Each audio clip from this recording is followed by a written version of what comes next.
on #MainGoals. Naging saucy o sauce chef ang besties. Oh my God, ang sarap! Teka lang naman. Masarap din, naiintindihan ko. Pero mo kong saktan. Sorry!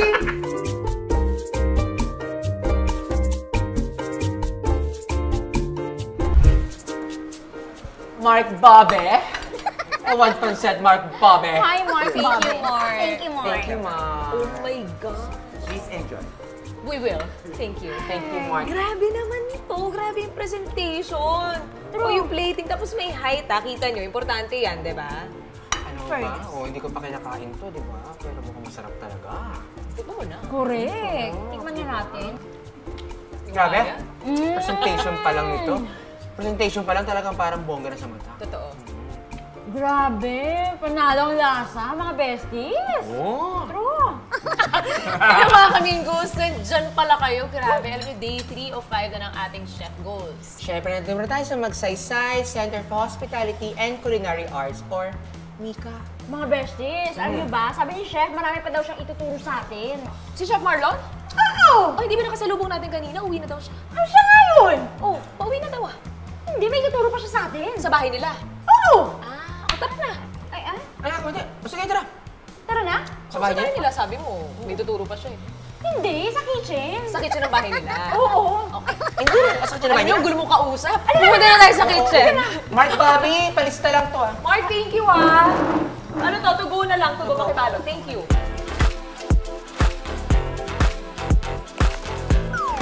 Grabe. Hi, Chef! Nakakabusog ah. Hi, Chef! Hi. Pasok kami. Ayun naman to. Ay, ano yan? Pang corbo yan naman natin para mamaya sa isda naman natin. Kasi ngayon, ang gagawin naman natin ngayon, mag-fish station kayo or poisonnois, okay, in French naman. Okay, and then later, after fish, magiging grillé naman tawag sa inyo. Okay, so puro meat sections naman yung gagawin natin today. Grabe. Ang hirap naman Oo, ang hirap i-pronounce yung mga pangalan, di ba? Narinig.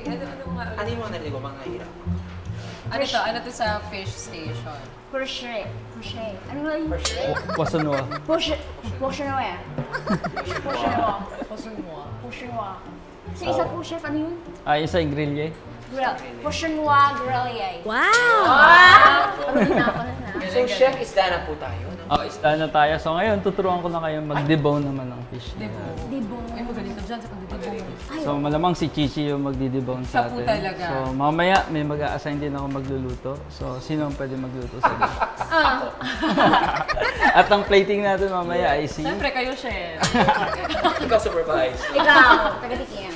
So start na tayo. So ang knife na gagamitin natin is boning knife naman. So start ako, demo, tapos ikaw naman mamaya. And then tingnan natin yung eyes kung bulging pa. Okay, then yung flash din yan. Okay, ito, na-scales na. Natanggal na rin naman yung pins naman natin. Okay? So, pag debone, okay, start lang tayo. Dito lang. Mararamdaman naman natin eh. Ang tawag naman dito is round fish naman siya. Kasi yung vertebrate niya, nandito lang lahat. Kasi merong flatfish din. Yung vertebrate niya, nandito naman sa may gitna. Tapos yung dalawang mata niya, nandito. Dapat kailangan fresh yung isda. Yes. Tapos start tayo sa vertebrate natin. So yung gagamitin natin is yung tip lang. So start tayo. Ganito lang. Dapat mararamdaman niyo yung bones ah. So ibig sabihin mas okay yun kasi at least nakukuha mo yung pinaka meat niya na kaagad.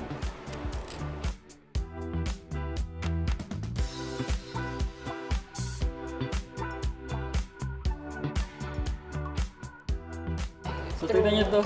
Pag nahawakan niyo, nakuha ko ibig sabihin lahat yung meat niya. Galing, galing. Tapos, chef.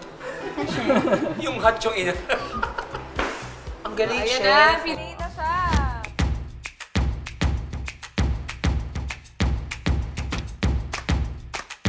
Ay, nagkapaltos. Oo na.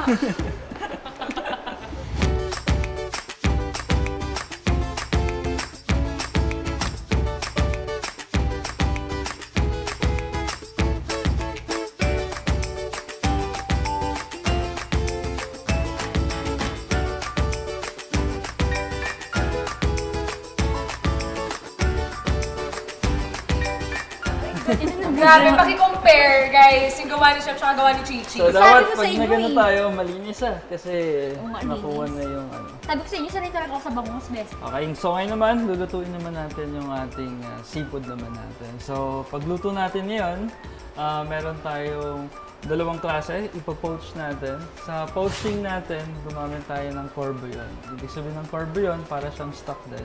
Okay, pero may wine din naman siya. Okay, luto na, Chami. Okay, Chami. Bukas yung kayan. Inususan. Siyempre, bago tayo magluluto, you need to season your fish. Fish. Ganyan po, chef. Pag nag-season, ganito. So, pag nag-season ka, medyo mas mataas. Distribute evenly.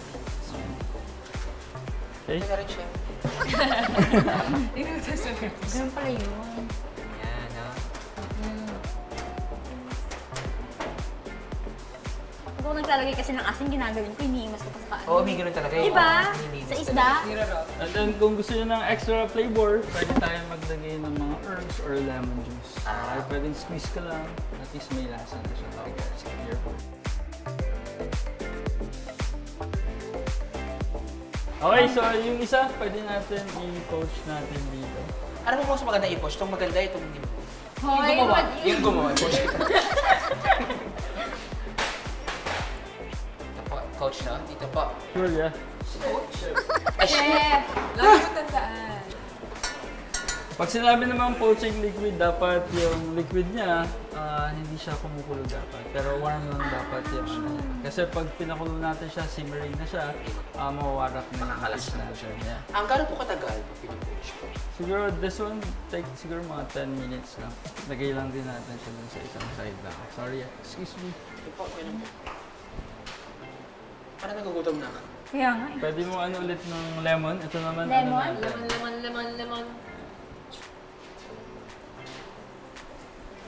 So, pan-frying tayo. So, add naman tayo ngayon ng flour natin. So, i-dredge naman natin siya.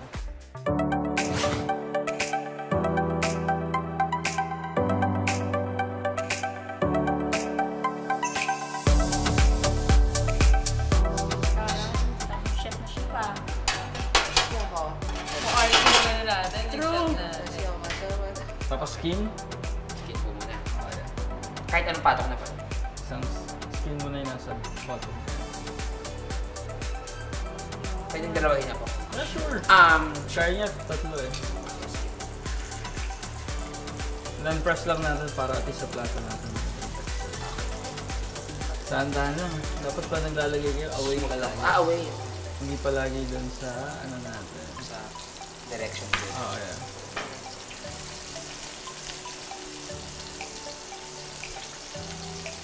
Pag naging crispy na, pwede na natin baliktad. Siguro mga 1 to 3 minutes lang. Ay, 2 to 3 minutes lang.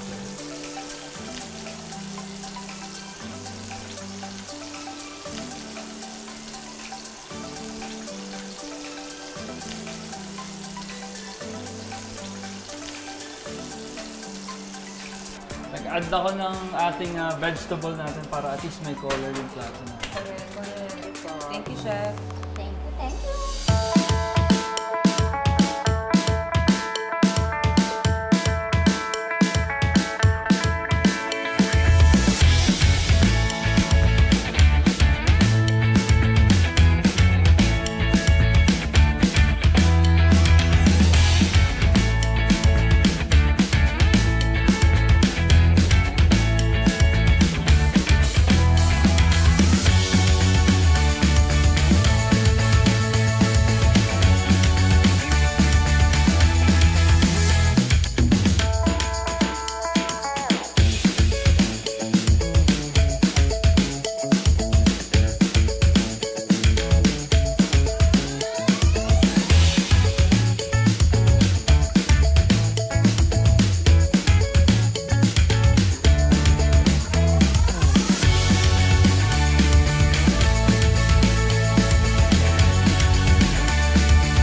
naman, meat naman yung gagawin natin. So, this is Wagyu. Pag nakita nyo, maganda yung marbling ng ating steak niya. So, binabayaran dito is yung fat.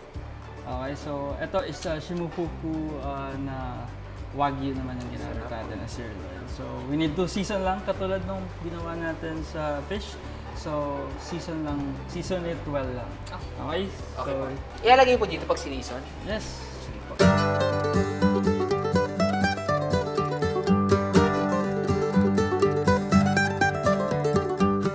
So, dapat ito, pa nag-searing na tayo, mainit na yung pan natin. Kasi, ano bang doneness ng meat ng gusto yun? Ako, chef, kasi well done talaga ako. Pero kayo?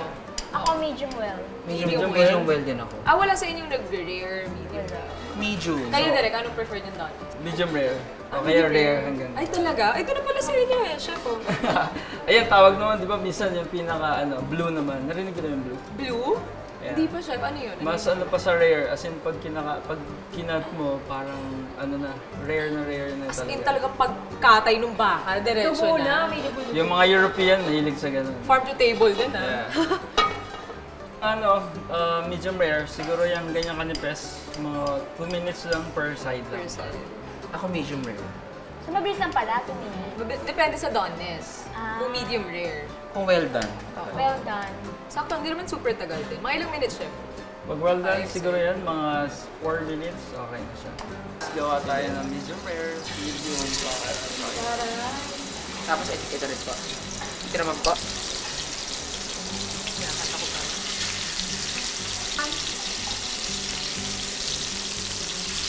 O Mare, sisili ka naman. Pag binaliktad natin, mamaya add tayo ng konting butter. And then, rosemary lang to add flavor. Yan ang laging nilalagay. Yeah.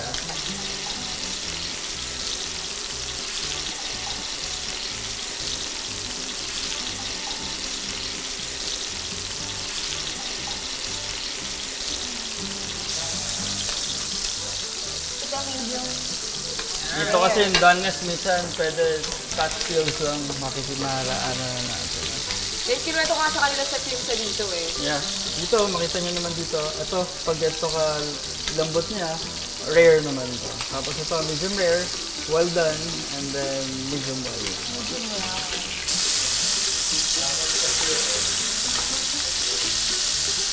And then, pagka natin, hindi natin kaagad kinakat yung mga meat natin, yung mga steak, mga roast, kasi i-rest muna natin siya. Like mga 1 to 2 minutes para maging intact lang yung juices niya.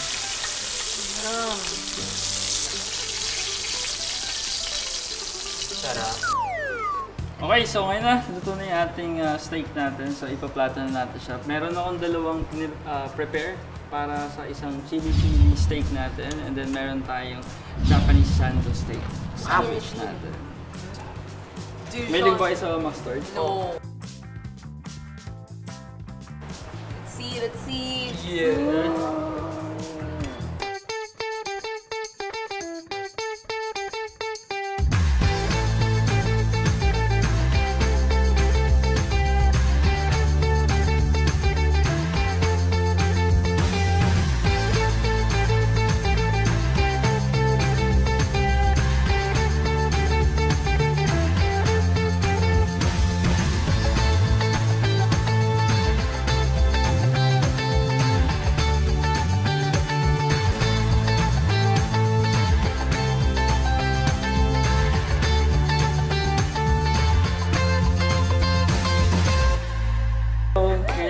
Kayo naman ang magplato naman. Tikman niyo. Yan.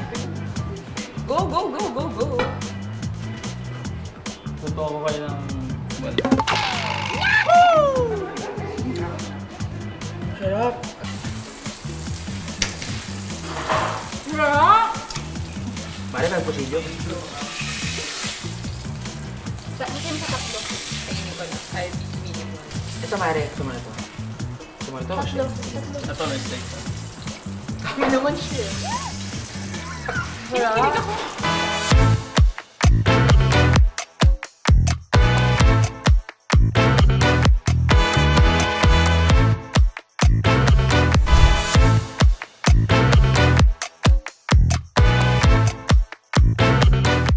Alright, so ngayon naman, magsasatay naman tayo ng vegetables. So naalala nyo, nag-cut kayo ng mga vegetable ng mga nakaraan. So tinabi natin siya, so gagamitin naman natin siya. Yes. So mainit na yung pan natin, lalagyan na natin yung oil natin. Kung gusto nyo mas masarap, pwede namang butter yung gamitin natin. Siya, paano marireckon yung oil sa pagsusatay na merong mataas na boiling point? Ako extra olive oil pa rin ako. Olive oil, canola oil, mataas pa rin yung ano yun. Saka healthy olive oil. Medyo expensive nga lang. Yeah.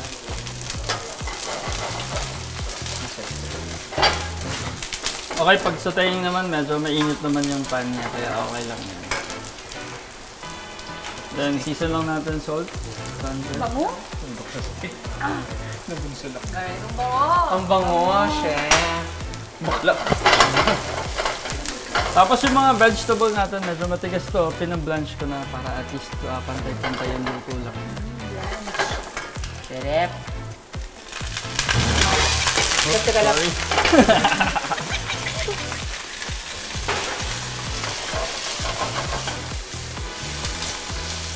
Kung ayaw nyo na may blanch, pwede naman kayo mag-add konting water. Okay lang. Okay na po.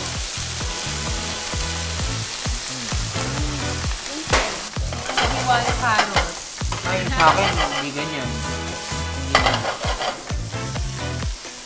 So medyo ano lang to, quick yung luto lang niya. Kasi yung vegetable, okay na siya. Hindi na siya makarami.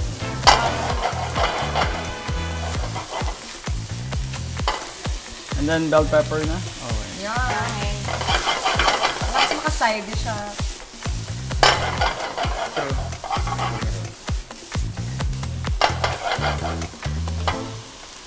Then, then yung vegetable, mas okay pag half cook lang siya. Kasi di ba minsan pag na-overcook na siya, naluto na yung mga vitamins and nutrients. Saka pangit pag wilted na yung mga vegetables. Sayang. Nag-try na ba kayo maging vegetarian or vegan? Tomorrow pa lang po, chef. Tomorrow pa lang. Ako din. Dati kasi sa mall, ba sa food court, merong isang yung parang vegetarian na letter B na simula. Oh, so kala ko, ordinary pagkain. Masarap ang itsurang minuto, itsurang gano'n. Kasi may... Gutom na gutom ako. Pag gano'n ang tabang. Ay, gano'n. Ayun pala, ano Kasi siya? tempe yung gamit. Tapos, Opo. yeah. Letter Tofu. B yun, di ba? Yeah. Wala na ngayon, no? Chef. Wala na. Sa Glorieta yata yun. Sa SM, no? Accident. Kaya pala. Hindi sinasadya. Ang dami kong in-order. Kasi kala ko talaga minuto. Mga ganun. Pero itsurang minuto. Pero ngayon, mga masasarap na yung mga vegan food niya. Kaya lang medyo expensive. Okay. Yun lang. Ang mahal. Ang Saka mahal. yung mga fast food ngayon, mga naglalagay na sila ng mga plant-based na sila. Tabang eh. Ayan na! Ganun Okay, ba? ganun lang kabilis lang. 4 hours sauté vegetables na natin. Pag gusto nyo naman lagyan butter, tawag na buttered vegetables. Nag-iiba lang yung tawag. May sabaw po. Pag may sabaw. Vegetable soup? Pag mga Chinese style naman, di ba? Ayan mga besties, ang dami nating natutunan at nasubukan ngayon. Nakapagluto tayo ng fish, ng meat, ng wagyu steak, and itong vegetables. Vegetable naman. Yes, at hindi natin magagawa yan kung wala si Chef Marno. Thank you. Thank you, You're welcome. Chef, sa pagturo sa amin at sa pag-assist sa besties. Thank you, Chef. Thank you, Chef. O yan, mga kasama pa natin si Chef this week as we continue our Chef Goals dito lang sa #MainGoals. Thank you, Chef. Welcome.